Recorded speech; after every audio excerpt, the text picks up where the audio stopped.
ఏమాత్రం తీసిపోని ఒక భూ బకాసురుడిగా మనం అభివర్ణించవచ్చు. గురువు కాదు, గతంలో ఎన్నికల ముందు టికెట్ ఇచ్చేటప్పుడు అందరికి పరిచయం చేసే సమయంలో నా మిత్రుడు, నా మంచి మిత్రుడు అన్నారు. అంటే ఒక అదే అదే మిత్రుడిని మిత్రుడు. ఏదో అంటారు కదా, ఏదో ఒక ఎవరైతే మిత్రుడు ఆయనను చూసి ఆయన క్యారెక్టర్ ఏంటో గుర్తుపెట్టొచ్చు అని చెప్పేసి. ఇప్పుడు ఈ మిత్రుడు ఎట్లాంటి ఆరోపణలు ఎదుర్కొని దాంట్లో ఉన్నారు జైల్లో అయినా?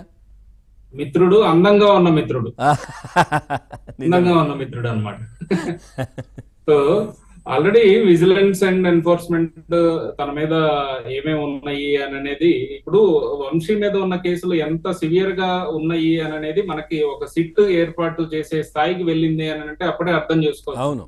ఈయన ఏ విధంగా గత 5 సంవత్సరాల్లో అడ్డగోలుగా ఇల్లీగల్ గా మైనింగ్ చేశాడు, లేదా కబ్జాలు చేశాడు, బెదిరింపు ధోరణులతోటి వెనక ఒక గ్యాంగ్ నేసేసుకొని అక్రమాలకి పాల్పడ్డాడు, ఆధారాలు లేకుండా అందరినీ ఏ విధంగా హింసించాడు, కబ్జాలు కావచ్చు, ఇవన్నీ ఏ విధంగా చేశాడు అని అనేది మనకు అర్థం అవుతుంది. దీంతో పాటుగా ఏంటంటే ఇతను విజిలెన్స్ అండ్ ఎన్ఫోర్స్మెంట్ ఇచ్చిన దాంట్లో గ్రావెల్ కావచ్చు, కంకర, ఇల్లీగల్ మైనింగ్, ప్లస్ ఆ మైనింగ్ చేయడానికి ఆ మైనింగ్ చేసే వాళ్ళకు కూడా కొంత ఫైనాన్స్ రూపంలో ఇతను ఇవ్వటము, తద్వారా దగ్గర దగ్గర 195 కోట్లు తను అక్రమంగా వెనకేసుకున్నాడు. అదే కాకుండా మనకి ఇంకొక పానకాల చెరువు మట్టి తవ్వుకొని అక్కడ ఇంకొక 100 కోట్లు, దగ్గర దగ్గర ఇక్కడే మనకు కనిపించేటట్లుగానే ఒక 300 కోట్లు వెనకేసుకున్నాడు అనమాట ఇతను.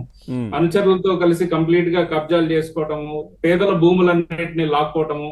ఈయన 2019 ఎలక్షన్స్ కి వచ్చేటప్పుడే అక్కడ ఇళ్ల పట్టాలు ఫేక్ స్కామ్ ఒకటి చేసుకున్నాడు. కాకపోతే ఏంటంటే ఇంకా 19లో వాళ్ళ మిత్రుడు గవర్నమెంటే కాబట్టి ఆ కేసుని ముందుకు సాగకుండా చేశారు. కాకపోతే ఇప్పుడు ఈ కేసుల సివియారిటీ వీటన్నిటి దృష్ట్యా ఏంటంటే ఇతను ఎంత క్రూరుడు అని తెలిసిన తర్వాత, ఇతను అరెస్ట్ అయ్యాడు అని తెలిసిన తర్వాత బయటకు వచ్చి బాణాసంచా కాల్చి స్వీట్లు పంచుకునే పరిస్థితికి వెళ్ళిపోయింది. ఇప్పుడు ఇందాక మన సుబ్బారావు గారు, సీనియర్ అడ్వకేట్ గారు సార్ చెప్పినట్లుగా ఒక 10 కోట్లు వాల్యూ చేసే అడ్వకేట్ సతీమణికి సంబంధించిన ల్యాండే తీసుకున్నారంటే వీళ్ళు ఏ రేంజ్ లో బరి తెగించారనేది మనకు అర్థం అవుతుంది. ఇదివరకు ఉన్న ప్రభుత్వంలో 2019 నుంచి 2024 వరకు న్యాయ వ్యవస్థను కావచ్చు, ఐఏఎస్ కావచ్చు, పోలీస్ వ్యవస్థను కావచ్చు, అన్నిటినీ చెరిచి పెట్టేశారు అనమాట. ఇక న్యాయవాదుల్ని టీడీపీకి సంబంధించిన న్యాయవాదులు కావచ్చు, లేదు అంటే న్యాయమూర్తులు, లాయర్స్ అందరినీ టార్గెటెడ్ చేసి మరి ఒక విధంగా హింసకి పాల్పడిన వాళ్ళు ఎవరైనా ఉన్నారు అని అంటే అది వల్లభనేని వంశీ కావచ్చు, కొడాలి నాని కావచ్చు, వీళ్ళు. సో వీరికి సంబంధించి ఒక సిట్ ఆల్రెడీ గవర్నమెంట్ తరఫున వేయటం జరిగింది.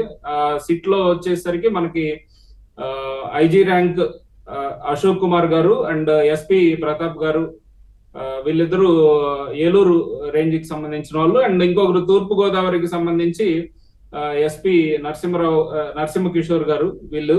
అండ్ డీజీపీ గారు ఏంటంటే ఎవరినైనా ఒకరిని తను రికమెండ్ చేసే సిచ్యువేషన్ ఉంటుంది. వీళ్ళందరూ కలిసి సిఐడి డీజీ ఐఎన్ఆర్ గారి కింద ఈ సిట్ అనేది పనిచేస్తుంది. ఎవ్రీ 15 days కి ఒకసారి రిపోర్ట్ అనేది డీజీపీ గారికి ఇచ్చే విధంగా ఈ 15 days లో ఏ కంప్లైంట్స్ వచ్చినాయి ఏంటి, ఎవరైనా కొత్త సాక్ష్యాలు కానీ ఏమైనా తీసుకొచ్చి ఈ వంశీ మీద కంప్లైంట్లు కానీ ఆయనకి సంబంధించిన ఈ కుంభకోణాల్లో ఏమైనా వెలికి తీస్తే